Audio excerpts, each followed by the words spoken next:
Muy buenos días. Hoy es el día que el Señor creó para nuestra bendición. La palabra del Señor dice en el Salmo 15, los que habitarán en el monte santo de Dios. Jehová, ¿quién habitará en tu tabernáculo? ¿Quién morará en tu monte santo? Y dice aquí la escritura, el que anda en integridad y hace justicia y habla verdad en su corazón. El que no calumnia con su lengua, ni hace mal a su prójimo, ni admite reproche alguno contra su vecino. Aquel a cuyos ojos el vil es menospreciado, pero honra a los que temen a el Señor. El que aún jurando en daño suyo, no por eso cambia. Quien su dinero no dio a usura, ni contra el inocente admitió cohecho. El que hace estas cosas no resbalará jamás. Hoy queremos entregar, Dios de los cielos, este tiempo a ti. Queremos darte agradecimiento, bendito Dios, por día tan maravilloso como hoy. En el mundo, en algunas partes, se está celebrando el domingo de resurrección, pero nosotros comprendemos y entendemos por la sabiduría de lo alto que no es hoy. Siempre, todos los días, debemos vivir con el Espíritu que resucitó a Jesucristo de en medio de los muertos, el Espíritu de resurrección que está en ti y que está en mí. Alabanzas a tu nombre, Padre, y en esta mañana queremos entregarte la mejor alabanza y la mejor adoración. Prepárate ahí en donde estás, invita a toda tu familia, vamos a tener nuestro servicio. Yo invito a nuestras hermanas para que ya pasen a este lugar. Vamos a glorificar el nombre del Señor. Él nos ha dado el poder. Hoy tenemos un tiempo para poder extender nuestras vidas, nuestros corazones, alabarle con todo lo que somos y con todo lo que tenemos en el nombre de Jesús. ¡Aleluya!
se hablan de tu nombre.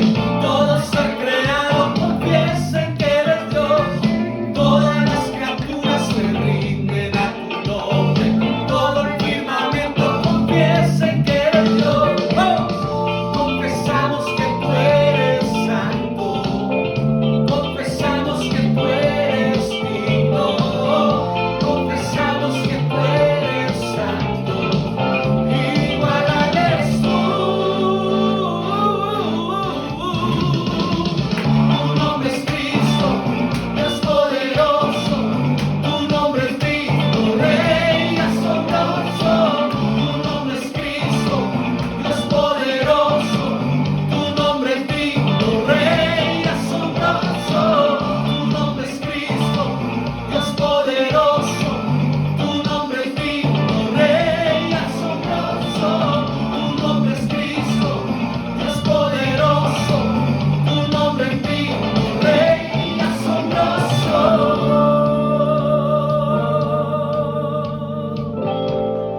En esta hora puedes cantar, gritar, gloria, gloria a Dios en las alturas.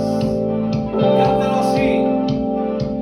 Cantaré, gritaré, gloria, gloria.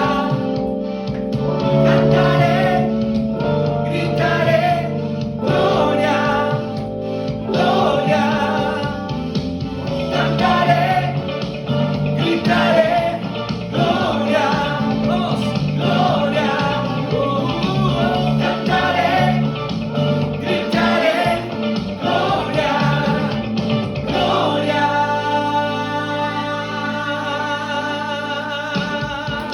¡Hey!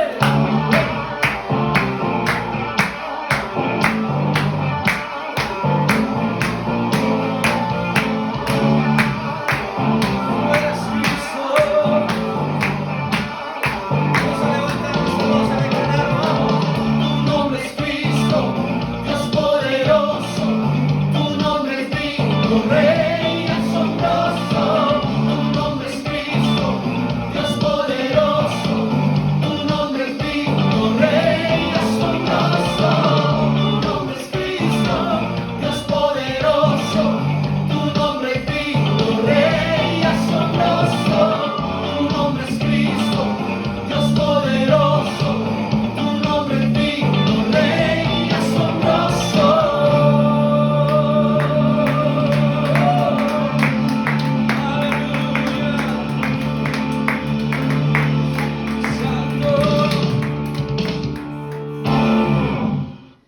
Hoy queremos, levanta tus manos al cielo, hoy queremos declarar, Señor Jesús, que queremos estar en ese lugar de adoración, queremos estar donde tú estás, en ese lugar de intimidad. Queremos estar conectados a tu corazón y queremos escuchar el palpitar de tu corazón, Señor. Hoy queremos estar allí, porque es solamente tu amor y es que solo por tu amor que estamos aquí, Señor. Por eso queremos adorarte con nuestro corazón, Señor.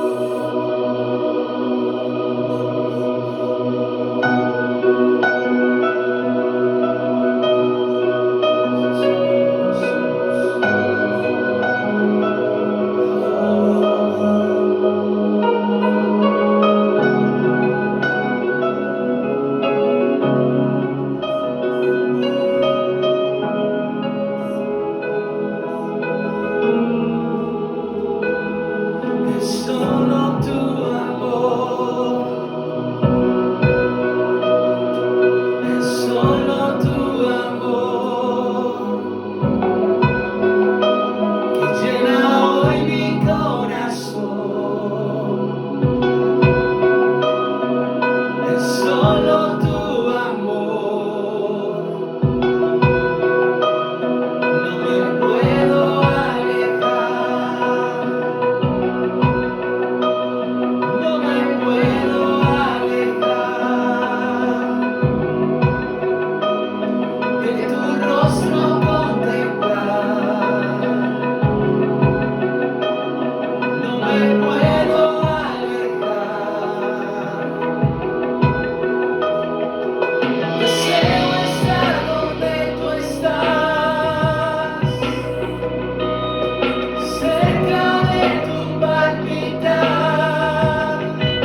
Hoy entramos en tu río, Señor. Hoy entramos en tu río.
porque tú nos llenas, Santo Río de Dios.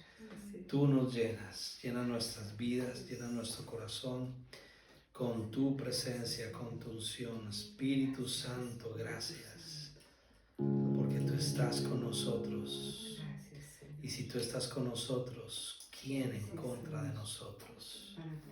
Espíritu Santo, gracias, te adoramos, te alabamos, te bendecimos. Eres el Señor.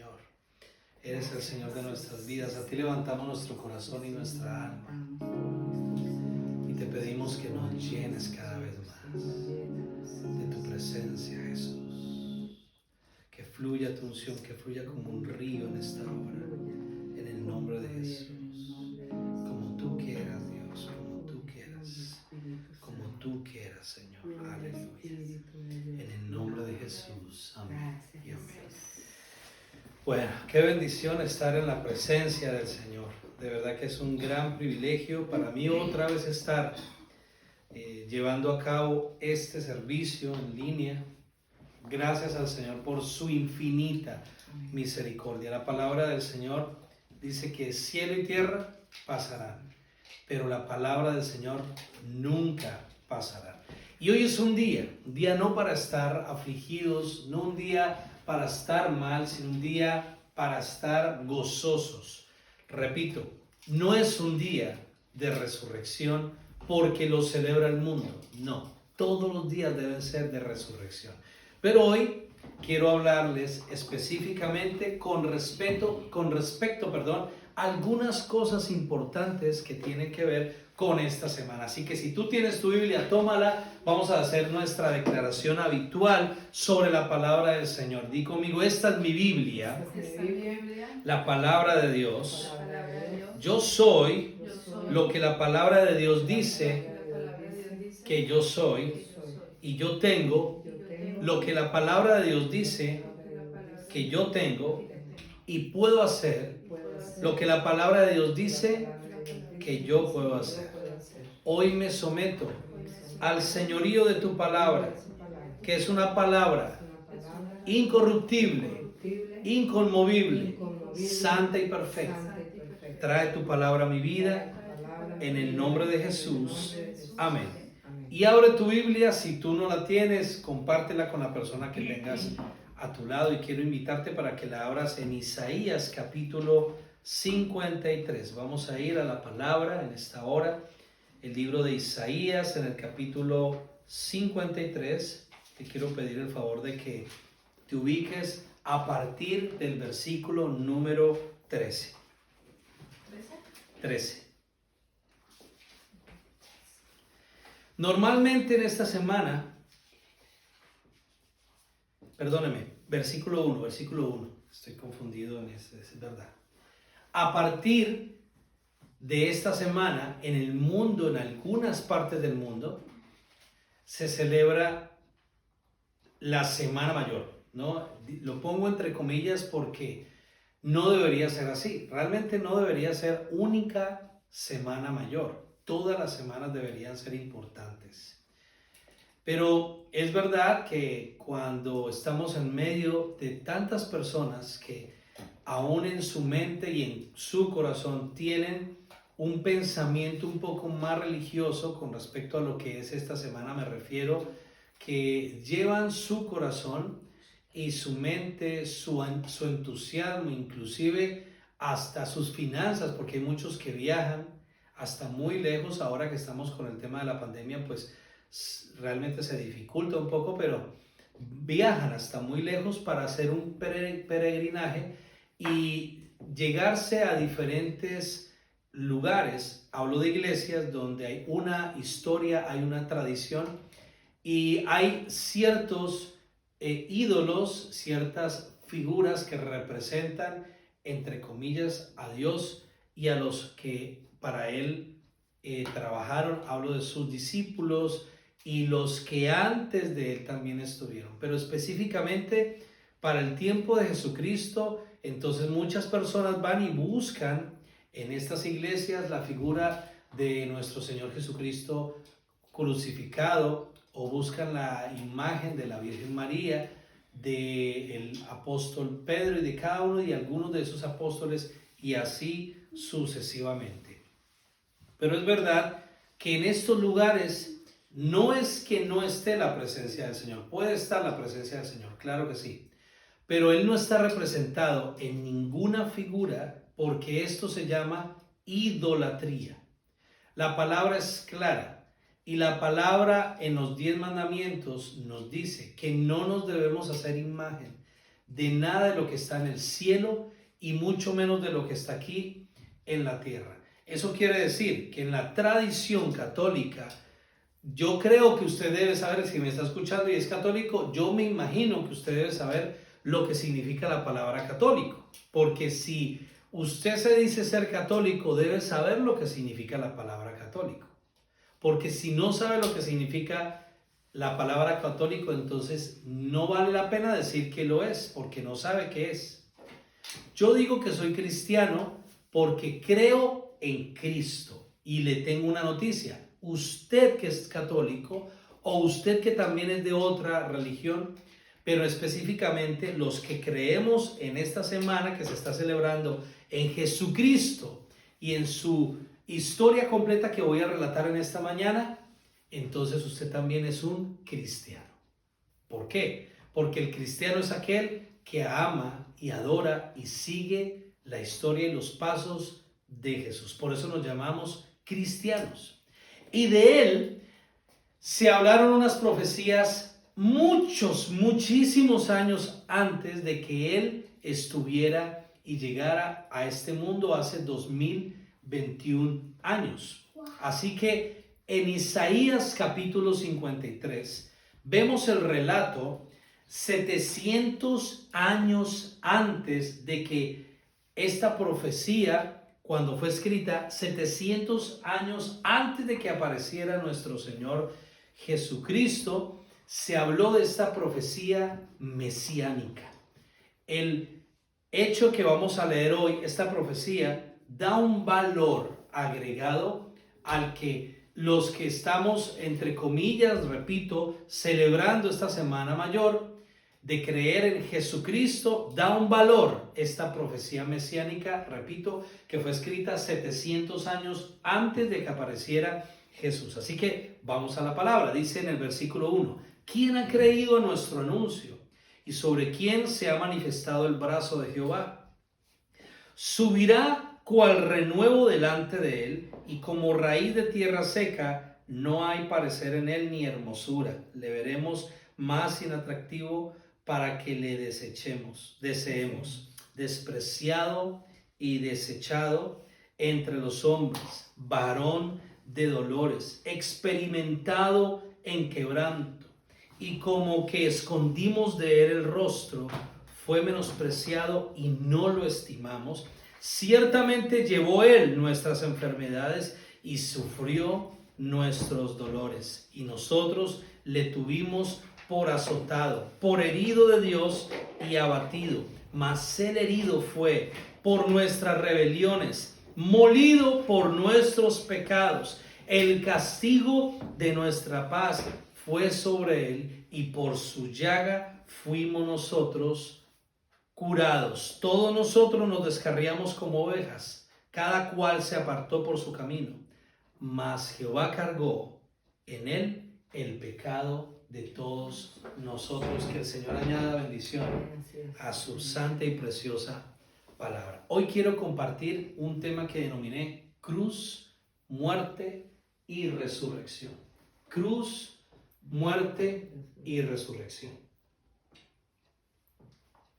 Y sobre la base bíblica de Isaías capítulo 53, vamos a hablar el paralelo que hay desde el Antiguo Testamento al Nuevo Testamento, que hay una evidencia de cómo se está hablando de la primera venida de nuestro Señor Jesucristo como un bebé nacido en un pesebre en Belén. ¿Se acuerdan de la historia? Dice la Escritura que él nació de María, la Virgen María, en un pesebre, en una pesebrera. Cuando él nació, el Salvador del mundo estaba naciendo. Esto era el cumplimiento de una profecía. Cuando él nació en Belén, se cumplió una profecía. Tal cual como fue profetizado, se cumplió. Aunque muchas de las profecías de Jesús se cumplieron durante su nacimiento, su vida, ministerio, muerte y resurrección, algunas otras profecías no se han cumplido todavía. Una de ellas es el cumplimiento de la segunda parusía, o es decir, la segunda venida de Jesucristo. Pero yo quiero explicar al pie de la letra lo que dice la Escritura, porque el pueblo de Israel, cuando recibió en su historia que estaban escuchando allí, que andaba por ahí supuestamente el Hijo de Dios, el Rey de los judíos, en su primera venida, Jesús, escucha esto y si lo quieres anotar, que es muy bonito lo que el Señor me reveló. En su primera venida, Jesús se muestra como el siervo sufriente, pero en su segunda venida, Jesús se muestra como el Rey victorioso. Para ello, hay muchas evidencias que hablan, y por ejemplo una de ellas está en el Salmo número 22. Si usted va al Salmo número 22, va a encontrar algo que a muchos realmente se les puede escaramucear la piel, pero aquí está hablando del relato, y los salmos fueron escritos mucho antes que Isaías. Qué fuerte, fueron colocados y escritos mucho antes que Isaías. Pero escucha lo que te voy a decir. Realmente, este salmo está hablando de lo que le sucedió a nuestro Señor Jesucristo en el momento de la cruz. Voy a leer algunas cositas para adentrarnos ya en el tema, ¿vale? Dice, versículo 1, Dios mío, ¿por qué me has desamparado? ¿Por qué estás tan lejos de mi salvación y de las palabras de mi clamor? Dios mío, clamo de día y no respondes, y de noche y no hay para mí reposo. Pero tú eres santo, tú que habitas entre las alabanzas de Israel. En ti esperaron nuestros padres, esperaron y tú los libraste. Clamaron a ti y fueron librados. Confiaron en ti y no fueron avergonzados. Mas yo soy gusano y no hombre, oprobio de los hombres y despreciado del pueblo. Todos los que me ven me escarnecen. Estiran la boca, menean la cabeza diciendo, se encomendó a Jehová, libérele, sálvele, puesto que en él se complacía. Pero tú eres el que me sacó del vientre, aleluya. El que me hizo estar confiado desde que estaba en los pechos de mi madre. Sobre ti fue echado desde antes de nacer, desde el vientre de mi madre. Tú eres mi Dios. No te alejes de mí, porque la angustia está cerca, porque no hay quien ayude. Escucha el verso 12. Me han rodeado toros, fuertes toros de Basán me han cercado. Abrieron sobre mí su boca como león rapaz y rugiente. 14. He sido derramado como agua. Si todos mis huesos se descoyuntaron, mi corazón fue como cera, derritiéndose en medio de mis entrañas. Esto está hablando de lo que sucedió en la cruz. Un momento terrible, un momento desgarrador, un momento difícil y muy doloroso. Pero busca por favor Lucas capítulo 13. En Lucas capítulo 13, en el versículo 34, dice la palabra: Jerusalén, Jerusalén, que matas a los profetas y apedreas a los que te son enviados. Cuántas veces quise juntar a tus hijos, como la gallina a sus polluelos debajo de sus alas, y no quisiste. Esto fue el lamento de Jesús sobre Jerusalén. Qué fuerte, ¿no? Tantas palabras que en un solo lugar fueron dichas. Y por último, mira 2 Corintios, capítulo 5 y en el versículo 21 dice la palabra: al que no conoció pecado, por nosotros lo hizo pecado, para que nosotros fuésemos hechos justicia en él. Gloria al Señor. Y es que si nos ponemos a hablar de todas las profecías, que son muchas, pues no terminaríamos en este video, en este servicio. Pero lo que yo quiero explicarte, para ti tal vez que me estás escuchando por primera vez y que no conoces a Jesús como tu Señor y Salvador personal, es que hay suficiente evidencia de que Jesús bíblicamente tenía suficiente base profética con la cual muchísimos años antes de que Él apareciera fue anunciado no solamente su nacimiento, sino su crecimiento, su vida, su comienzo del ministerio, su muerte en la cruz del Calvario, pero al mismo tiempo su resurrección. Por eso yo quiero hablar de las últimas 12 horas antes de la vida de Jesús. Y hice como una estación, ¿no? Usted va a algunas iglesias católicas y encuentra la pasión de Cristo.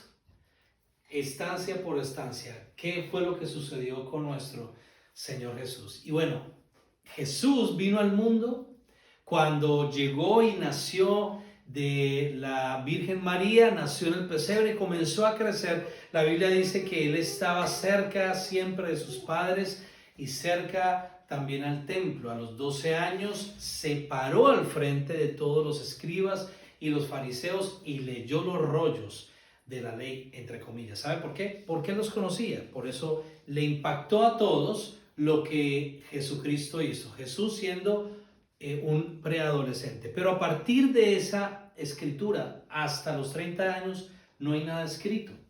Ya no aparece ninguna base histórica de lo que sucedió en ese tiempo con Jesús. Abro un corchete y quiero decir algo. Personalmente creo que Jesús vivió como cualquiera de nosotros, pero no pecó. ¿Fue tentado muchas veces? Sí. Porque Jesús fue 100% hombre, 100% Dios. Pero no dice nada desde los 12 años hasta los 30 años. Había una costumbre en el pueblo de Israel y es que a los 30 años se les entregaba un ministerio y comenzaban ministerialmente o religiosamente los hombres. Y a los 30 años fue cuando Jesús va al desierto. 3 tentaciones sufre en el desierto y al terminar los 40 días estando en ayuno y en oración, pasa por las aguas de un río donde es bautizado por su primo, Juan el Bautista. Y Juan el Bautista termina su ministerio allí, teniendo sus discípulos. Él anunció durante mucho tiempo también que vendría alguien que no era el digno de imitar o de seguir, porque era nada más y nada menos que nuestro Señor Jesús. Amén. Y cuando ya Jesús regresa de haber salido de las aguas bautismales, que por esa razón es que nosotros no bautizamos a los niños a los hombres cuando son niños, porque no hay ninguna evidencia bíblica. A las personas hay que bautizarlas cuando son grandes y tienen razón y tienen conciencia. Por eso Jesús pasó por un bautismo. En ninguna parte de la Biblia dice que se bautizaban a los niños de pequeños. No es bíblico, mejor dicho. Se hace es cuando las personas ya son adultas, cuando tienen conciencia. Jesús salió de un desierto y cuando salió entró en las aguas bautismales y quedó ungido por la presencia del Espíritu de Dios para comenzar un ministerio. Y así, y cada una de las historias que usted puede ver en Lucas, en Mateo, en Marcos y hasta en Juan, usted puede ver la historia de nuestro Señor Jesucristo, que fue llena y rodeada de milagros, de sanidades, de prodigio, de multiplicaciones. Siempre nuestro Señor estuvo al tanto del pueblo, siempre nuestro Señor estuvo con el pueblo, estaba de un lugar para otro, echando fuera demonios, sanando aquí, pasaba al otro lado, iba de una provincia a otro pueblo, y el ministerio de Jesús fue rodeado siempre también por 12 hombres que él mismo escogió. Entre ellos quiero dejar como resaltados tres que fueron el apóstol Pedro, que fue de los primeros que él escogió. Cuando acuerdes esa historia, él iba pasando y entró allí en este lago, y cuando estos hombres venían de pescar durante toda la noche, él se les anunció y les dijo qué estaban haciendo. Y ellos le dijeron: Señor, hemos pescado durante toda la noche sin ningún tipo de resultado. Y él les instó y les motivó y les dijo: boguemos mar adentro y ahora en mi nombre echen la red hacia el lado derecho. Y ahí fue cuando el corazón de Pedro y de su hermano Andrés comenzaron a seguir a Jesús. Y así, y con cada uno, como por ejemplo Juan. Y el apóstol Juan también se acercó al Señor y comenzó a ser parte de su ministerio, pero también hubo uno específico que tenía que estar dentro del equipo de 12, porque proféticamente ya también había sido anunciado que iba a estar dentro del equipo ministerial de Jesucristo. Y este está, de este estoy hablando, y es de Judas Iscariote. Así que a partir de este momento, ya cuando habían pasado 3 años y medio del ministerio de nuestro Señor, donde Jesús había entregado lo mejor a sus discípulos, la última noche antes de Jesús ir al Monte de los Olivos para ir a orar y después ser arrestado, entonces celebraron la última cena. Y en esta hora vamos a tomar la Santa Cena. Así que yo quiero invitarles para que, si tú estás conmigo, para que si tú estás con nosotros y quieres tomar la cena del Señor, lo hagas en el nombre de Jesús. Si tienes cómo poder tomar un pedazo de pan, ahí en tu casa, toma un pedacito de pan. Vamos a celebrar la cena del Señor. Si no tienes el zumo de vino, de uva, no pasa nada. Pero si tienes un zumo, vamos a declarar que va a ser como ese zumo de uva, o si no, agua, no pasa nada. Lo importante es que lo puedas hacer si lo quieres hacer. ¿Por qué? Porque la palabra del Señor nos dice que lo que sucedió en esa última cena, que ya lo voy a leer a continuación, es algo que nosotros como iglesia debemos hacer a menudo para recordar lo que en el lugar de la cena sucedió antes de que arrestaran a nuestro Señor Jesucristo. Y la institución de la cena del Señor, que está en 1 Corintios capítulo 11, 23, dice: porque yo recibí del Señor lo que también os he enseñado, que el Señor Jesús, la noche que fue entregado, tomó pan, y habiendo dado gracias, lo partió y dijo: tomad, comed, esto es mi cuerpo que por vosotros es partido, haced esto en memoria de mí. Entonces yo voy a pedir que, si usted tiene el pan y la copa, lo tome. Vamos a comer del pan y de la copa. Vamos a orar por el pan. Padre, queremos darte gracias, Señor, por este pan, porque este pan tú lo partiste en esa noche, Señor, a tus discípulos, y les enseñaste que era necesario que este cuerpo, este pan, fuera partido para traer, como dice Isaías 53, salud y bendición. Cuerpo que iba a ser molido por nuestros pecados. Cuerpo que iba a ser molido por nuestras fallas, nuestras culpas, nuestras debilidades. Hoy recordamos, Señor, en la cena lo que sucedió contigo y con tu cuerpo, Jesús. Queremos tomar este pan recordando, Dios de los cielos, lo que pasó allí en la cruz, que ya lo vamos a entender ahora mucho más, y darte gracias porque estabas preparando a tus discípulos para lo que venía, pero les estabas diciendo que lo hicieran en memoria tuya después de que tú no estuvieras, porque ya se lo habías hablado a ellos. Por eso en esta hora tomamos este pan en el nombre de Jesús. Amén. Puedes tomar del pan.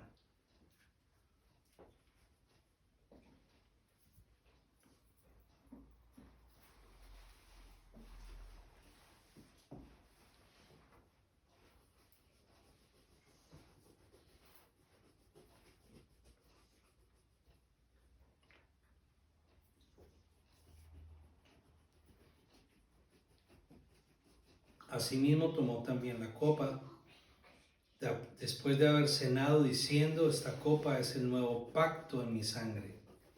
Haced esto todas las veces que la bebiereis en memoria de mí. Hoy bendecimos esta copa, Señor, que representa tu sangre que fue derramada por nosotros en la cruz del Calvario, Señor. Sangre que nos limpia, que tiene el poder de limpiar todo el pecado de la humanidad. Una sola gota de tu sangre tiene el poder de limpiar el pecado de la humanidad, Señor. Hoy recordamos, confesamos que tu sangre maravillosa nos establece en un nuevo pacto, Señor. Que por tu sangre somos redimidos en ti. Que por tu sangre ya la maldición de la ley que fue puesta se ha quitado y ha sido limpiado nuestro pecado, Señor. Y gracias a la sangre derramada, hoy recordamos, Señor, lo que sucedió en la cruz del Calvario y te damos gracias por tu sangre, Señor. Y hoy bebemos esta copa en memoria de la sangre que fue derramada allí en la cruz del Calvario, en el nombre de Jesús. Amén. Puedes beber del vino. Así pues, todas las veces que comiereis este pan y bebiereis esta copa, la muerte del Señor anunciáis hasta que Él venga. Amén. Y después de que se tomó la cena, de que los discípulos tomaron la cena del Señor, después de que ya ellos terminaron de comer, Jesús se fue con unos de sus discípulos al monte de los Olivos a orar. Y cuando él acude al huerto de los Olivos, allí fue a orar y a clamar por una razón, porque él se estaba sintiendo terriblemente afligido, porque sabía que le faltaban horas para que se diera el cumplimiento de esa profecía que le iba a suceder a él. Y entonces sufre la traición de su discípulo Judas Iscariote. Llegó con los soldados romanos porque lo convencieron y lo timaron para que entregara a nuestro Señor Jesús, con los fariseos que hicieron su negocio con Judas Iscariote por 30 siclos de plata. Llegó a ese lugar y se llevaron arrestado a Jesús. Se lo llevaron a Jerusalén para ser juzgado por blasfemia, por una denuncia que le habían hecho los fariseos. A Jesús se lo llevaron arrestado por blasfemia. Jesús entonces es presentado ante Poncio Pilatos, el gobernador romano que estaba en ese momento en Palestina. Y cuando lo presentaron ante Poncio Pilato, explico, en ese momento en Jerusalén había una autoridad política y militar que se llamaba Roma. Roma tenía un gobernador y tenía también un alcalde, por decirlo así. Y cuando llevaron a Jesús ante Pilato, lo estaban llevando como hacia la autoridad legislativa y política a juicio en ese momento en Jerusalén. Pero la parte religiosa la tenían a cargo los rabinos y una secta que se llamaba de los fariseos, y entonces, como eran judíos, tenían todo el derecho de estar en ese lugar públicamente para mirar cuál era el final del juicio con el cual era llevado nuestro Señor Jesucristo por blasfemia. Pero cuando lo colocan allí en ese lugar, en ese patio, Poncio Pilato tenía aún asesino que se llamaba Barrabás y también tenían a Jesús. Y dice la escritura que Poncio Pilato les dijo a ellos: ¿qué ha hecho este hombre? ¿Qué mal les ha hecho a ustedes? Solamente lo acusan de decir él que, o se la pasa diciendo que es el Hijo de Dios. Y cuando esto sucede, entonces el pueblo entero escoge a Barrabás para soltar a un ladrón y a un asesino, y se llevan a Jesús como condenado los soldados romanos para darle muerte en el peor castigo que a un reo o que a un malhechor en ese entonces se le daba. Pero antes tenían que pasarlo por un patíbulo, y en ese lugar latigaron a Jesús de una manera cruel, de una manera desgarradora. Yo no sé si alguien de los que me están escuchando tal vez vieron la película La Pasión de Cristo y saben a qué me estoy refiriendo. Y con 39 latigazos, que también es una profecía de lo que está aquí sucediendo con cada látigo, con cada golpe que lastimaron a nuestro Señor Jesús, estaban llevando a ese reo a la muerte de cruz. Entonces Jesús comienza a cruzar las calles de Jerusalén cargando con la cruz, camino al Gólgota, en el lugar donde será crucificado. Y estando clavado allí en la cruz, allí Jesús superará varias cosas, pero superará también la última tentación de nuestro Señor Jesús, que fue la de el temor de ser abandonado por su Padre. Salmo 22, lo que acabamos de leer. ¿Se acuerda lo que dice el Salmo 22? Padre, ¿por qué me has abandonado? Él sintió que su Padre Celestial lo abandonó. Jesús tomó la decisión. Escucha, que aquí viene mi mensaje para ti, el mensaje de salvación. Hoy, en ese momento Jesús tomó la decisión. Hoy también te está diciendo a ti de tomar tus pecados, tomar tus iniquidades, tomar tus rebeliones y llevarlas y clavarlas en la cruz del Calvario. Y escúchame, que es aquí donde yo me quiero detener. Jesucristo, Jesús sabía lo que tenía que suceder allí en la cruz. Sabía que iba a morir, pero varias frases desataron la salvación completa para traer la redención a todo el mundo hasta el día de hoy. A pesar de todo lo que le estaban haciendo y lo que debería suceder, como por ejemplo, que sus manos fueron horadadas, traspasadas por unos clavos, y sus pies también, bíblicamente iba a suceder. Y ahora esto que sucedió en el momento que fue colocado allí en la cruz del Calvario, que quedó completamente sostenido sobre sus manos, le provocaban calambres constantemente en sus brazos, en su pecho, que le quitaba el aliento, que él sentía que como que su corazón, con la fiebre que estaba provocando los látigos, la infección que ya se estaba tomando en el cuerpo, en su carne abierta, su rostro desfigurado, pero no solamente eso, sino en sus pies, porque te tocaron seguramente algunas fibras nerviosas, que en donde sus pies, el cuerpo completo, su peso completo estaba sostenido en un clavo. Imagínense el dolor agudo que estaba Jesús teniendo en ese lugar. Y cuando estaba en ese mismo lugar, viene y dice la Biblia que un soldado romano traspasó su costado, y de allí, como dice el Salmo 22, fluyeron aguas. Esa agua que brotó del costado de Jesús, rompiendo su interior, era agua y sangre, suficiente el agua, la palabra del Señor y su sangre, que su palabra y su agua, que es la palabra y su sangre maravillosa, hoy a ti y a mí nos dan la oportunidad de ser limpios completamente y ser restaurados y redimidos por su sangre maravillosa.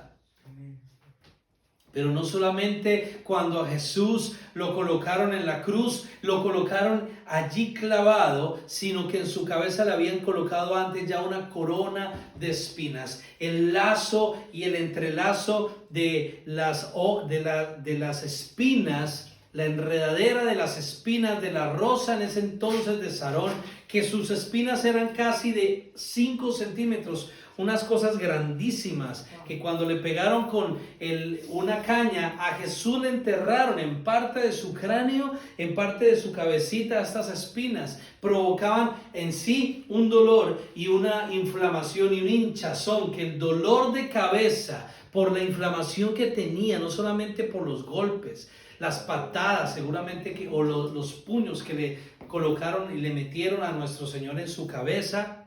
Solamente piense usted el dolor de cabeza, la inflamación que tenía nuestro Señor estando con esta corona de espinas, teniendo sus manos sostenidas en 2 clavos y sus pies en un clavo. Se cumplió una profecía también, porque a todos los reos, todos los que llevaban a una cruz, cuando se daban cuenta los romanos, los soldados romanos, que no morían, para hacer que murieran más rápido, llegaban y con un mazo le rompían las piernas.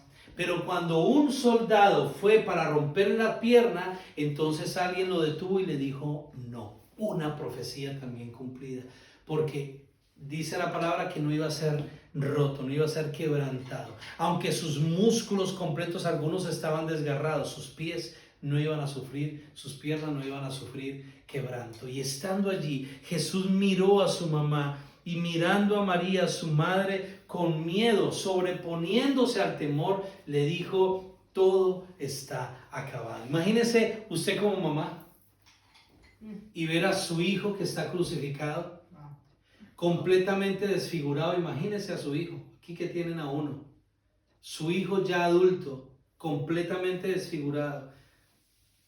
Toda su sangre prácticamente ha salido de su cuerpo, y que la mire usted a sus ojos y le diga: todo está acabado. Instantes antes de morir. Y cuando esto lo dice Jesús, levantando su mirada al cielo, dice: en tus manos encomiendo mi espíritu. Si se tratase solamente de decir que nosotros somos cristianos porque Jesús murió, muchos profetas han nacido y han muerto. En las cantidades de religiones que hay en el mundo, muchos líderes, así como Jesús, nacieron y murieron.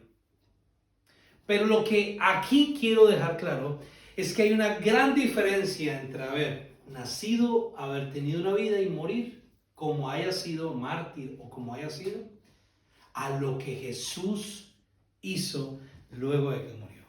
Aquí es donde yo ya quiero ir cerrando.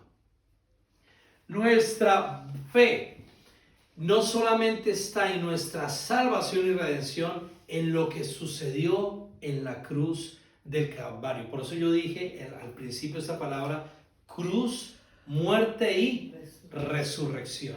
Nosotros adoramos al Jesús que fue a la cruz, que murió, pero que después de 3 días, en las profecías que ya estaban escritas muchos años antes de que Jesús apareciera, resucitó de la muerte. El único que ha resucitado, vuelto de la muerte a la vida, se llama Jesús de Nazaret, el Nazareno, Jesús el resucitado, nuestro Señor. Por eso hoy estamos declarando y celebrando el día de resurrección. ¿De qué te sirve a ti llevar una cruz aquí? ¿De qué te sirve a ti tener en el cabecero de tu cama un Cristo? Tal vez algunos quieren seguir y se persignan viendo el Cristo, o van a la iglesia y ven al Cristo y le rezan, le oran, no sé. Pero ¿de qué sirve ver a Jesús en la cruz si saber que Él no se quedó allí en la cruz? Jesús murió, pero al 3er día resucitó y nos dejó al Espíritu Santo, y luego subió, ascendió y ahora está a la diestra de Dios el Padre. Ningún otro profeta, ningún otro hombre, ningún otro Dios que se ha levantado aquí en la tierra ha vivido, muerto y resucitado. Solamente Jesucristo, nuestro Señor y Salvador. Si tú no puedes creer esto, es porque no has recibido a Jesús en tu corazón. Y si tú quieres entender esto a profundidad, yo quiero invitarte para que hagas esta oración conmigo y recibas a Jesús como tu Señor y tu Salvador personal, porque Él te quiere bendecir, te quiere salvar. Y si quieres, haz esta oración conmigo y di conmigo: hoy declaro que Jesucristo es mi Señor y mi Salvador. Perdona mis pecados, límpiame con tu sangre eterna y coloca mi nombre en el libro de la vida del Cordero y no lo borres jamás. Amén. Esto que acabaste de hacer fue entregar tu vida al Cristo resucitado. Jesús no siguió en una cruz. Jesús no se quedó niño. Jesús se hizo hombre, cumplió un ministerio, fue a la cruz del Calvario, destrozaron su figura, su cuerpo, derramó su sangre por ti y por mí, pero resucitó. Amén. En nosotros habita ahora el Espíritu que resucitó de la tumba a Jesucristo. Amén. Y ese Espíritu es el Espíritu Santo.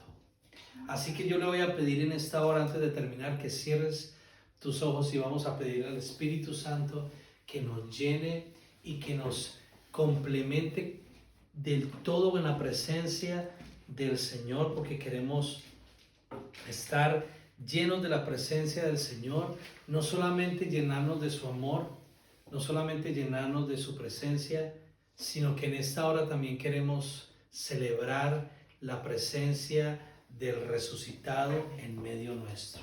Padre, yo te quiero dar gracias por este momento. Gracias, Señor, porque es una verdad que tú limpiaste nuestros pecados, que lavaste, Señor, nuestra iniquidad, que nos quitaste lo oprobio, Señor, que nos quitaste, Señor Dios, toda la maldición que nos correspondía, con la cual teníamos que pagar. Pero gracias a la cruz del Calvario, Señor, gracias al sacrificio redentor en la cruz, Señor, tú nos lavaste, nos limpiaste y ahora estamos sobre mejores promesas. Gracias, Señor, porque tú estás con nosotros, bendiciéndonos, llenándonos cada día más de ti, cada día más de tu poder. Ahora, Señor, declaramos, Señor, que tu presencia inunda nuestros corazones y nos resucita lo que está muerto en medio de nosotros. Hoy te damos gracias por la presencia de tu Santo Espíritu en este lugar. Gracias, Señor, porque tú eres real. Gracias, Señor, porque tú eres el Rey. Gracias, Señor, porque tú eres lo más maravilloso que tienen nuestros corazones. Te pedimos, Dios de los cielos, que en esta mañana tú toques a cada persona que nos está viendo y está escuchando, y lo bendigas, y lo llenes, y lo levantes, y con tu sangre preciosa lo limpies para la gloria de tu nombre, Señor. Muchas gracias por el sacrificio en la cruz, porque ahora tenemos la victoria en tu nombre, Señor. Gracias porque somos más que victoriosos por la sangre de Jesús. Dale gracias al Señor. Levanta tus manos y dale gracias. Dile gracias, Señor, por la cruz. Gracias, Señor, por haber dado tu vida en la cruz del Calvario por mí. Dile gracias. Gracias por haber venido al mundo. Gracias porque no te quedaste muerto. Tú resucitaste para darme una mejor vida, para hoy estar en victoria, nunca más en derrota, sino en victoria total, en el nombre de Jesús. Gracias, Padre. Gracias, Hijo. Y gracias, Espíritu Santo. Amén y amén. Muy bien, hermanos, muchas gracias. Espero que les haya llenado esta palabra a sus corazones y hayan podido comprender lo que esto significa.